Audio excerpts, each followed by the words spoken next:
विविध भागामध्ये फिरून धनगर समाज हा मेंढपाळांना भटकंती करून जगवत असतो आणि महाराष्ट्रामध्ये भटकंती करत असताना धनगर समाजाच्या मेंढपाळांवरती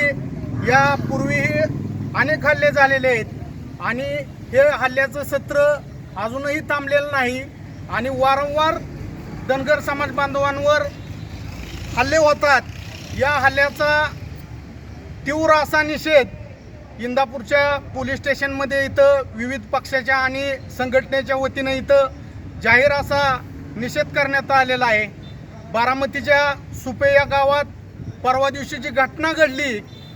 धनगर समाजाच्या देवकाते आडनावाच्या कुटुंबावरती जो अज्ञात समाजकंटकांनी जो हल्ला केला तो